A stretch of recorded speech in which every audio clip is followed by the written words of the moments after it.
nice to see you again. Yes, thank you for inviting me once again. Oo nga, kasi recently, di ba, you were at Sinag Sessions. Yes. And you sang one particular song na feeling ko ay tuwing maririnig ko yung kanta na yon, ay ikaw ang maaalala ko. Oh. And that song is One Hello. One Hello. Di ba?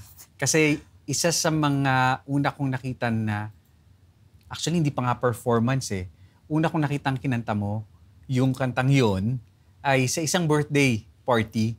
Video okay lang. Pero tumayo na lahat balahibo ko eh. Doon sa kinamike? Oo. Ayun, nandun ka pala. Oo, tumayo na lahat ng balahibo ko eh. Tolo. And kahit ngayon, yung recording ng Sinag Sessions, naka-play siya naka-loop siya sa akin. Hala. So ayun, One Hello reminds me of Razel. Oh, thank you naman. And kasi talagang kitang-kita doon yung passion sa pagkanta. At damang-dama yung lahat ng lyrics, lahat ng emosyon na kailangan ng kanta. Kailangan talaga. Ilang taon na po kayong kumakanta? Naku, nag-start ako 17 years old pa lang ako. Bata pa lang talaga kumakanta na kayo. Pero ito po ba talaga yung gusto nyong gawin na career? Itong, dati talaga, mahilig lang talaga ako kumanta ng bata pa ako. Gumagawa ako ng stage yung parang naglalaro ako pero gumagawa talaga ako ng stage. Pangarap ko ngayon pero hindi ko iniisip na makapag-abroad ako, hindi ko iniisip na magiging source of income ko to para kung saan man maitutulong. Pero yun talaga, mahilig talaga ako kumanta. And not just performing, may stage. So performer talaga. Talaga. Performer talaga ang gusto niyo mangyari. So 17 years old, that's a time that you started working at sobrang aga. Nag-start muna, naging promo girl ako sa isang bar. Tapos may mga folk singers doon. Okay. So minsan, pag walang guest, naging promo ako sa beer house. Ay, sorry, nasabi ko, okay lang ba? So, okay lang po yan, tapos, dire-diretso lang. Tapos, syempre, pag walang tao, nanonood ako sa kanila, kumakanta sila. Meron doon sa grupo nila na alam na marunong ako kumanta. So pinag-guest ako. Kumanta din ako. Kasi gusto ko matry eh. So, pinakanta nila ako. After noon, gusto na nila akong kumanta kasama nila. Okay. So, takot ako kasi siyempre kailangan maraming kantang alam mo daw. Narinig ko. Hindi pwede isang kanta lang alam mo. Parang kailangan pag may nag-request na tao, alam mo yung kanta na yan. So, may takot ako. Marunong na ako kumanta pero takot ako pag sabi may request, ganon. May takot ako. Pero nung palagi na ako nag-guest, nakikita ko mga style nila, sabi ko, ay, pwede pala. Hindi ko pa inisip na magiging anak buhay ko yon. Parang ganun pa lang muna. And actually, nagsimula siya, hindi naman talaga sa pagkanta. Nagsimula kayo doon as doing promo, di ba? Sabi niyo nga po. So, pero ang aga niyong nagsimula magtrabaho noon. Kasi nga, naging mother na ako ng maaga. Okay. So, maaga talaga ako nagkaroon ng anak. Okay. So, yung father ng firstborn ko, meron naman business, maliit na business lang. Pero yung yung mga needs lang namin. Pero sa wants, kumbaga kung anong gusto ko ibigay ko sa anak namin.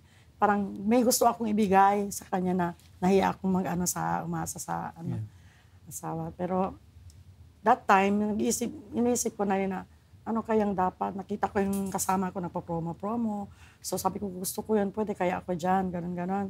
Tapos sabi niya, try mo. Sabi, wala akong experience. Sabi niya, try mo lang kasi kung, may interview pa. So sabi, kailangan may sabihin ko daw na mayroon akong background. Sabi ko, parang mahirap magsinungaling eh. So nag-interview ako. In-interview ako ng sabi, may experience ka ba? Sabi ko, actually boss, I don't have experience. But if you allow me, I will try. This is my first experience. And kung hindi mag-work, tanggalin niyo ako. Actually, ang weird ng mga ganun, Oo. Yung nag-a-apply ka ng trabaho, entry level, tapos gusto nila may experience. So, honest lang talaga. Kung, which is a good thing. Hindi ako sabi kong tatanggapin ako si Lord na bahala kasi kung ayaw nila. Okay, sabihin, how can I have this experience if you not accept me? Give me, try nyo ako. Which is nag-work naman kasi yung kompetensya ko is yung pangalan talaga. Alam mo yung original pangalan doon ng beer sa Pinas. Tapos ang ipopromote ko, yung ibang pangalan na hindi naman gusto ng tao. I see, okay. So doon ako nag-start, nakakapanood ng mga singer sa bar. Okay. Tapos sinitingnan ko sila. So, kumbaga, yung pagpasok sa trabaho, one part of that is para makasupport na agad. Kasi being an early mom, makapag-provide na agad sa family. Pero at the same time, may passion talaga. Oo, Passion ko talaga. yun na nga. At the same time, you were blessed kasi that was also the stepping stone para makakapagsimula ka humawak ng mic na pinapangarap mo lang ng bata dahil gumagawa ka ng mga stage, naging trabaho mo na. And one thing more, nagkaroon ako ng anak, hindi talaga ako nakapag-aral. Sa first year high school lang talaga ako nakaabot. So, hindi na talaga ako nakapag-aral. So, walang ibang source of income. Alam ko lang kumanta. Marunong ako kumanta. Yun lang talagang alam ko. So, mabait talaga si Lord. Alam niya talaga. Thankful ako na binigay niya ako ng talent. Siguro kung wala naman akong talent, ganito, wala akong pinag-aaral. Ano papasukin ko? Marami. Bakit hindi ka mag-try? Kasi pinsan, sabi na hanggang kailan ka kumanta? Sabi ko, wala man kasi akong pinag-aaralan. Sabi ko, wala pa akong. Which is pwede naman siguro, pero. We are blessed in different ways. We have been given gifts in different ways. And your gift is just sobrang immense nung singing talent na binigay sa'yo. Kasi tulad nga ng sabi ko sa'yo kanina, di ba? Pag narinig ko ang One Hello na kanta, Razel. Yun talaga Razel. Wala nang iba. And hindi lang ako yung parang sumisinag na ako ngayon this time kung kailan ako tumanda. Hindi halata. Kasi talagang yung passion mo nandun pa din eh. So, where do you get that passion over these years? Nung bago pa ako kumanta, nung sa mga alam ko yung sarili ko, hindi ko dinadala yung hindi ko na yung kanta na emotion ko, hindi ko mailalabas. Parang kanta lang. Pero may something talaga, sabi ko, mayroon talagang kailangan ilabas. Kasi yung kwento ng kanta, kailangan ikwento mo yun eh. Kasi maraming style, kanta ka lang. Tapos kahit crying time, pero nakasmile ka. Diba? Siyempre, pag crying time, yung mukha mo naman, crying ka. Parang, so ganun, parang kailangan talaga kasama yung emosyon. And sinasabi nila, di ba, na parang para karamihan ng mga magagaling na singers or performers, yung na-express nila yung song itself, and na-express nila yung kanta na yun because they also went through a lot of things in their lives. Exactly. Talaga yung na-relate sa kwento mo. Minsan yung natamaan yung words, minsan nakakaiyak ka rin. Ano yung pinakamadalas mong hugot kapag may kinakanta ka? May ganun kasi minsan, di ba? Parang may kakantahin ako, eto ang uhugutin kong emosyon ngayon. Siguro, I have nothing. Parang ganun. I have nothing. Pero nahirapan ako sa I have nothing ngayon. Pwedeng bababain yung key. Bababaan ng key. Diba? Parang lang, siguro, parang ko pa rin kay Lord kasi I have nothing. Kung di niya ako tinulungan, ko kasi single mom na ako ngayon. Walang tumutulong sa akin. Sa 4, 4 ang anak ko, wala akong kasandal. Parang, Siyempre, lagi si Lord. Lagi kay Lord ako sumasandal. So, minsan, iniisip ko, this is impossible. Parang, imposible. Ito, paano ko magawa? Wala na akong alam. Siguro, sabi ni Lord, andito ako. Lagi niya ako. Sige, surrender mo lahat. Ganon. So, yan ang hugot ko. Parang, I have nothing without you. Parang, and I guess you're 4 children. Yes. And to be able to support them, their needs, di ba? Yung mga pangangailangan, kahit yung mga pang-araw-araw lang na needs, di ba? Iba yun eh. So, saan ka kumukuha ng lakas? Yun ang sabi ko sa iyo. Kahit ako iniisip ko, saan ko kinukuha to? Siguro yun talaga, lagi talaga number 1 ang inihugutan ko, si Lord talaga. Siguro, pwede naman ang tao tumulong sa iyo, pero sa katulad na yung single mom, minsan hindi ko masabi yung problema ko sa ibang tao kasi syempre, ang tao may mga problema din, sariling problema nila. So, una talaga, si Lord talaga inaano ko. Tsaka, anak ko. So, ang symbol kasi ng trabaho ko ngayon, mga anak ko, kumakanta ako, ang nasa isip ko talaga, aside, number 1 si Lord, mga anak ko talaga, tsaka yung nanay ko, buhay pa kasi. So, yun ang talagang nugot. Kailangan ko to, kailangan gawin ko to eh. Kasi wala naman hindi naman pareho sa mga talaga yung nagtatrabaho sa mga government, may mga mga benefits ka, gano'n. Ang singing talaga kasi, swerte-swerte lang talaga sa banda may tumatagal. Kapag may gig, may kita. Kapag walang gig, walang kita. Yes, wala kang... Katulad ng pandemic. Yes, pandemic. Diba? So, anong ginawa mo ng pandemic? Yan ang mahirap kasi sabi nila wag daw umiyak. Pero nung pandemic, walang trabaho, close talaga, walang bars, ganon.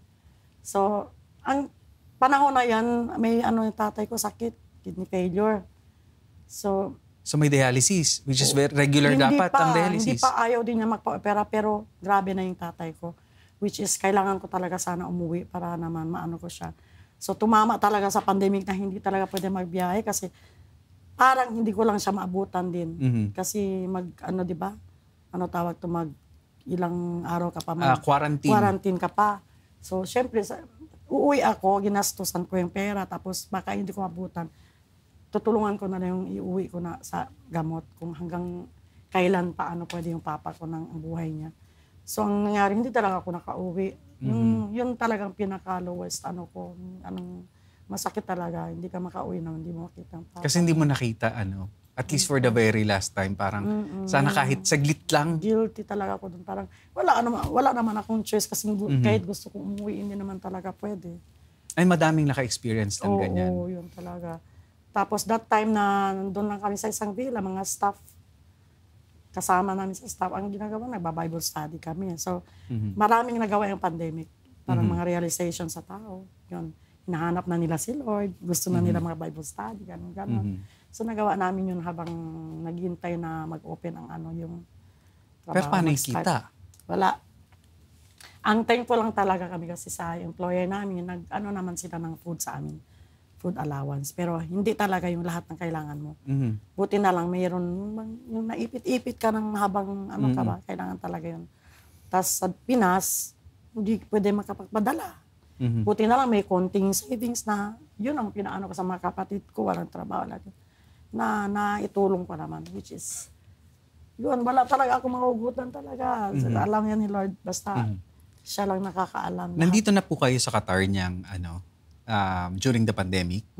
Nandito na kayo sa Qatar? Dito sa Qatar talaga. How long have you been here? 2012 pa ako dito. Wow, so 13 years. Almost around 13 years. So, ito po ba yung unang bansang pinuntahan nyo? Hindi, Bahrain. Bahrain 5 years, Dubai 14 years. Oh, wow. 5 years sa Bahrain. First year niya doon. First abroad. Tama po? First abroad sa Bahrain, 5 years. Lumipat ng Dubai for 14 years. And then from 2012 up to now, nandito naman sa Qatar. So GCC, nililibot na po ang GCC. So ano po yung experience nyo nung kauna-unahan kayong lumipad? Bilang ayaw ko talagang bumiyahe kasi nakikita ko yung anak ko, iwanan ko parang... ilang taon yung anak mo nun? Una pa yung anak ko, first baby ko pa, marami na naging kumukuha sa akin pang abroad. Ayaw ko iwanan siya. Hanggang naging 3, nahirapan na ako. Doon na talagang sakit-sakit talaga, grabe. 3 bata, iiwan. Oo, iiwanan ko. Suicide talaga, parang grabe ang puso ng isang ina, grabe. As in, ang bigat-bigat, sa aeroplano pa lang, ang iyak mo ba, hanggang darating kung saan kang... Pero kailangan gawin. Kailangan, kasi kaysa naman wala talagang may bibigay sa kanila. Kaysa pag-aaral nila, parang hirap. So, kamusta yung first year nyo sa Bahrain? Okay naman, ang biyahe ko sa Bahrain okay. Kasi yung uso pa yung mga bulaklak na mga garlands. May mga kami doon. Percent kami doon. 10% sa sa banda. Pero yung unang taon niya okay naman? Or doon nyo na-experience yung homesickness? Ay, grabe ang homesick namin talaga. Grabe talaga. Kasi first biyahe nga, hirap. So, you left Bahrain, went to Dubai, 14 years naman doon. Dumating ba sa point na parang iniisip nyo, after nito uwi na ako? Maraming beses na. Nasunugan ako, hindi ako nakauwi. Nasunugan ako ng bahay. Ng bahay? Yes. Yung gusto Anong year to? 2003. Okay. So nasa Dubai na kayo niyan? Yes. Alam mo, gusto mo lumipad, gusto mo talagang uuwi, hindi mo pwedeng Ang advice na sa akin, lilipad ka, ang pera ang kailangan namin ngayon dito. So, yung isip mo na ano nangyayari sa mga anak ko, saan sila ngayon. Actually, yun nga tatanungin ko eh. Tapos kakanta ka pa sa gabi, paano ka magpa-perform nun? Diba? Lahat nasunog bahay ng nanay ko, lola ko, mga tita ko. So ano to, isang buong compound? So saan sila tumira lahat? Mayroon sa simbahan, mayroon sa kapatid ko, mayroon sa house ng boyfriend ng anak ko na kasi matagal na sila boyfriend, parang welcome na doon yung dinala yung bunso kong anak. Mother ko, mga iba pang sa simbahan pinatira. So talagang naubos lahat? Ubos. Hindi lang sa inyo, kundi pati sa mga kamag-anak. So kanino kayo humingi ng tulong ngayon? Kasi usually ang takbuhan, di ba, kapag ganyan kamag-anak. Yes, kaso kung sila din... Swerte lang din ako kasi ang pag-abroad ko, ang inisip ko talaga, nag-abroad ako, kailangan meron akong nakatabi para sa, kasi bakit ako nag-abroad? Para sa kanila. Meron akong konti mga something, mga 200,000, gano'n. So yun ang paano sila ma-survive doon hanggang wala pang bahay, gano'n. Mm-hmm. Well, actually sabi naman nila material things can be replaced. Yun ang kasi thankful pa rin ako, safe sila lahat. Oo, safe lahat. Walang nasaktan. Wala naman. Basta lahat, kahit basta isang bag lang, sabi ko, advice ko sa anak ko, may isang bag ka na nandun birth certificate, lahat, mga papeles na importante. Yun naman ang nagawa talaga. Ayun na i-save nila. Karga niya yung bunso niyang, baby pa yung bunso, pati yung bag. Hinayaan na lahat. Pinapaalis na ng kapatid ko, wala. Talagang as in zero. Actually, isa yan sa mga talaga, no? Pinagdadaanan minsan ng mga OFWs na parang, okay, may nangyaring hindi maganda sa Pilipinas, uwi ba ako or yung pang-uwi ko, ipapadala ko na lang? So, bahala, masaktan ka, basta mas kailangan nila yung pera ngayon. Nandun ka pero wala ka naman maidadala. So, talagang gumawa ka ng choice talagang dapat. Tapos nung nalaman niyo yung balita na yun, kumanta pa kayo nung gabi? Oo. Grabe. Grabe talaga. Umiiyak mo na. Tapos pagkatapos ng kanta, tatagbo ako ng sa tabi. Mamaya na. Gusto ko talaga umuwi. Hindi naman talaga pwede. Actually, yun siguro struggle din ng mga ng mga artists. Lalo na mahirap kumanta pag may problema ka. And madalas naman, kahit may personal kang pinagdadaanan, hindi pwede ilabas sa stage. Ayun na nga. Tsaka hindi ka pwedeng hindi pumunta kasi nagbayad na yung mga tao minsan. Kailangan, diba? Kailangan nandun ka. Kailangan talaga nandyan kami. Medyo kasi ang banda kasi pag may kulang isa, parang pilay. Meron din sa mga voicing, sa rhythm section. Kulang, pag may kulang talaga, parang something is missing talaga. Ganon ang kasi banda rin. So, matagal na po kayong kumakanta from 17 years old? Actually, prior pa nga nun. Kumakanta na kayo bilang bata, gumagawa ng mga stage. Tapos nag-17 kayo, kumanta na kayo, totoo na, binabayaran na kayo, kumikita na. Hanggang ngayon, kumakanta pa din. Until when do you plan to sing? Yun ang ko kasi in God's time siguro, alam niya kung gusto ko talaga makasama ko na soon, mga anak ko, pamilya ko. So, pero ngayon dahil habang tanggap pa ako ng management, so siguro 1, 2, 3 years, ganon. Basta hanggang saan kaya. Pero hindi naman yung maging 60, ka na, kakanta pa rin. Pero pangarap niyo po yung bata na maging singer. Ano sa tingin niyo yung gagawin niyo after na mag-retire? Nung bata pa ako? Hindi, ngayon, nung bata po kayo, pangarap nyo talaga yung kumanta, mag-perform. And kapag dumating yung time na titigil na ako sa pagkanta, ano po yung naiisip nyo pang gawin? Siyempre, nainggit tayo sa mga artist talaga na mga sikat-sikat ganon. Pero hindi naman doon na talaga napunta ang focus kasi nga yung biyahe dire-diretso na. Pero nung bata talaga, yung ko lang, sa isip ko lang talaga, kanta-kanta. Iba yung mindset natin pag may na tayo, mature na. Kagaya ngayon, may mga iniisip ka, after. Pero yung bata pa tayo, parang gusto mo lang sumaya, mag-enjoy, kumanta. Gusto mo maging sikat.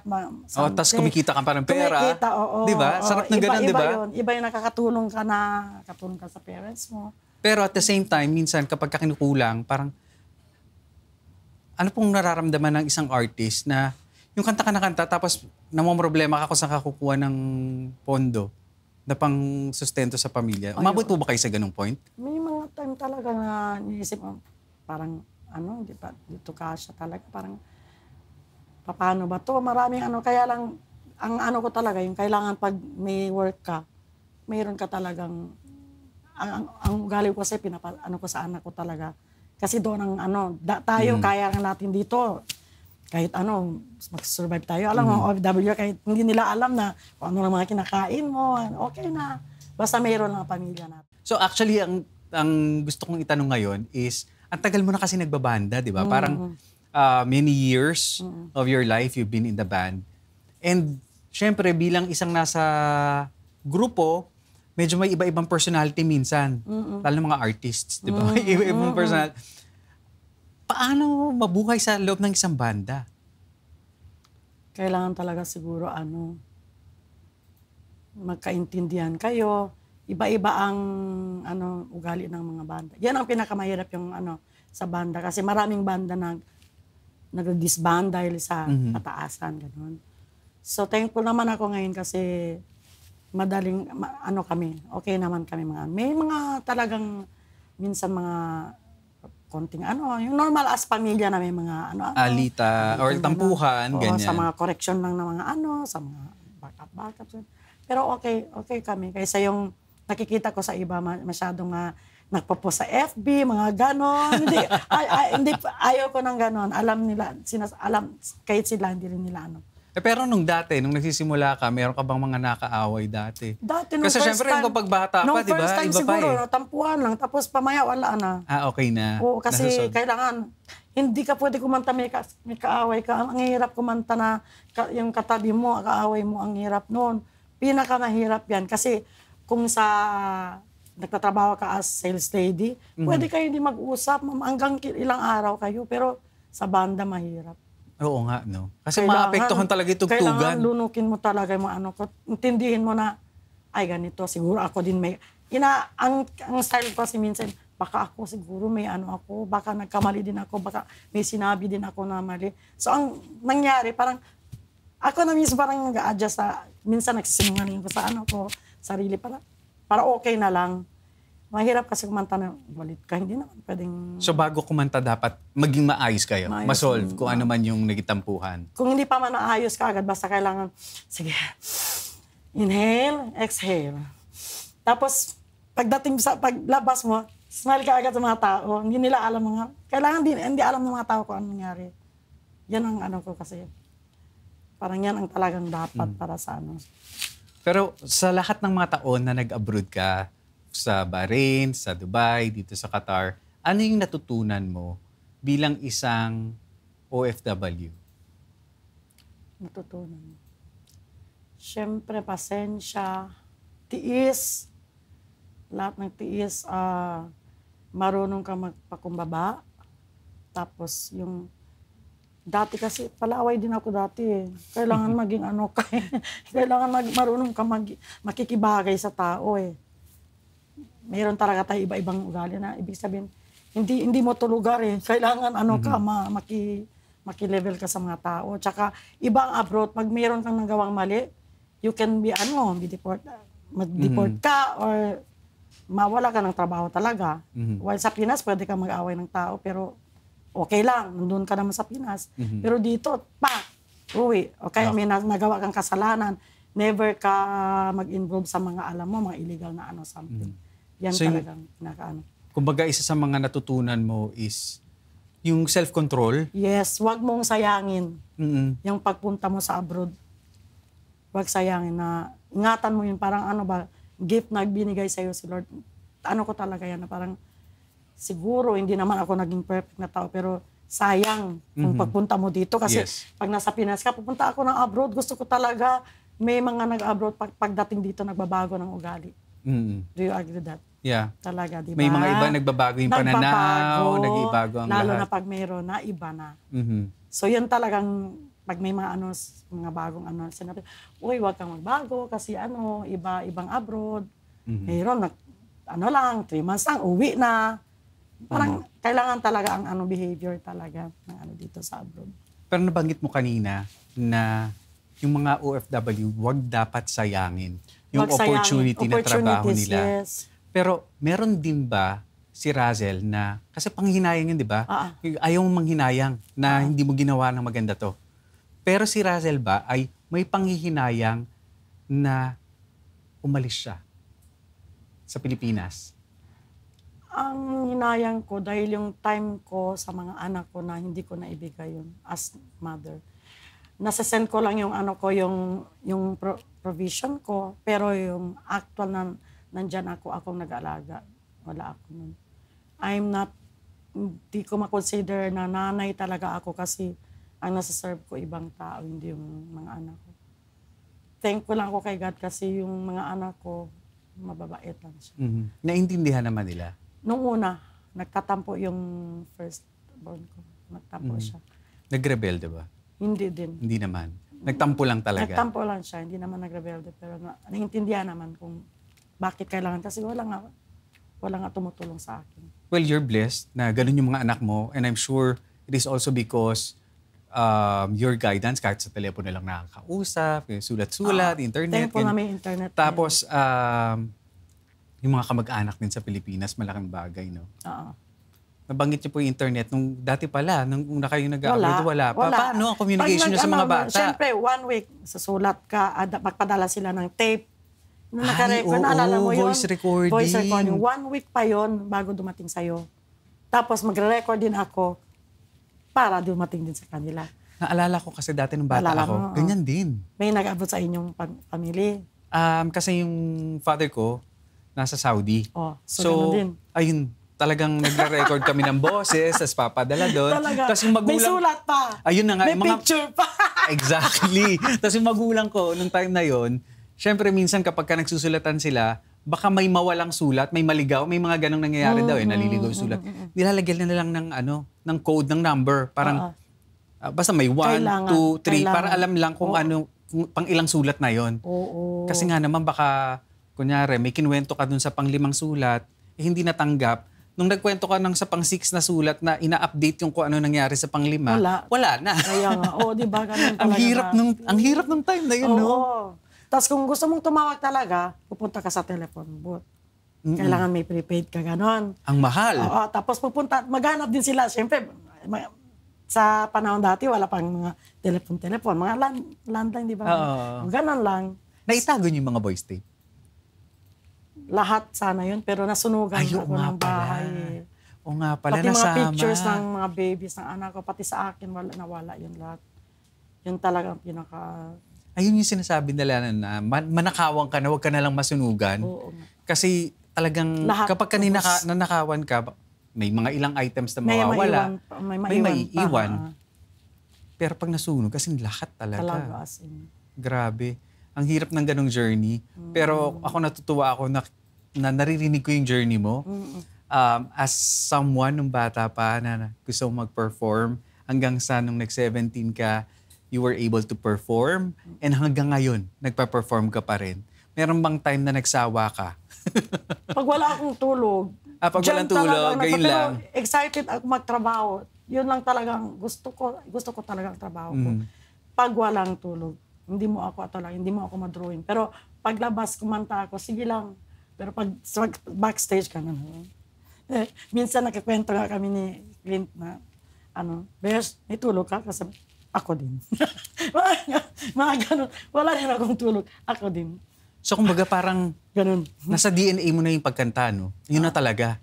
Actually, buong pamilya ko walang di marunong kumanta. Lahat sila marunong. What if one day, biglang wala ka na lang boses? What do you think will you do in life? Mawalan boss. Siguro, hindi naman ako magtatampo kay Lord kasi binigyan niya ng ilang taon na yon. Pero I pray na hindi ma-happen yun kasi, syempre... Gusto mo pa din kumanta? Gusto ko. Tsaka yung talagang sinasabi, pag nag-stop ako, ito pa lang hindi ko nasabi na pagkatapos ko kumanta dito sa mundo, ay sa bar, gusto ko rin kumanta talaga ulit kasi kumakanta ako simbahan talaga dati. Kahit nasa Dubai kami, kumakanta ako simbahan. Sa Pinas ka naman. Okay. So, kung meron kang isang kanta na magde-describe ng journey mo, simula nung pagkabata hanggang ngayon na kumakanta ka pa din, anong kanta yung sa tingin mong magde-describe sa ano mo, Ano kaya? sa buhay mo? Meron ba? Hindi, kanina yung I have nothing, di ba? Ano, Yeah. so, ano ba? Marami kasi akong kanta talaga na hindi ko naman talaga naisip kung saan dyan. Basta, Actually, naisip ko yung One Hello na naman. yung One Hello naman kasi Hindi kasi yung simula nun, di ba? if you're not afraid Of what love brings, then endings are beginnings. Of you beautiful can apply things. also to sa life story kasi ang ano niya kwento kasi kunyari sa mga ibang sa love life ganon kung bagong makilala mo, pwede rin ma-apply yan, One Hello. Okay, Sa lahat ng bagay na parang, kasi may journey tayo. Oo, hindi lahat ng goodbyes forever talaga. May bagong, kung may mawala sa'yo, mayroon darating. May bagong chapter May na bagong magsisimula. chapter. So, kung meron kang ibibigay na message dun sa mga young mothers na gusto nilang mag-provide para dun sa family nila. But at the same time, meron din silang passion na gustong tahakin. Kasi you were blessed that you were able to do your passion while at the same time providing for your family. Pero may mga iba na Nawala ng hope. na kailangan na nila mag-provide sa family nila pero hindi nila pwedeng gawin yung passion nila kasi walang kikitain doon. So kailangan nila gumawa ng ibang trabaho. Meron ka bang piece of advice na pwedeng mabigay sa mga nasa ganung situation? I know that you have not been in that kind of situation, but I know also that being an OFW for many years, marami kang nakilalang ganun.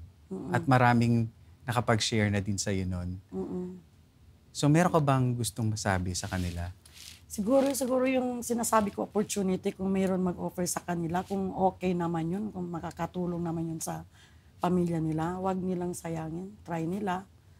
Kung pwede yun sa paging source of income nila, para sa pamilya nila, i-grab nila. Pero ingatan nila yun. Parang sinasabi ko pag nag-abroad ka, wag sayangin. Okay. Treasure mo yun kasi bihira lang tayo may opportunities. Yes. Tsaka gawin mo simbolo ang trabaho mo. Kung para sa anak mo talaga yun, simbolo ko kasi ang pagkanta. Anak ko yun. Trabaho ko. Kung mawala ako na trabaho, parang wala anong bibigay sa anak ko. Parang yun ang mindset ko. Iba-iba lang kasi ang mindset. Na-express mo ba yun sa mga anak mo? Na ito yung... Alam nila yan. Alam nila? Alam nila. Kaya lang ang difference na ngayon kasi malayo kami. Hindi ko pwede ma-express araw-araw yun. Iba yung personal, iba yung Basta alam nila sila to provide. Iba yung walang nanay sa bahay, sila lang na sa bahay.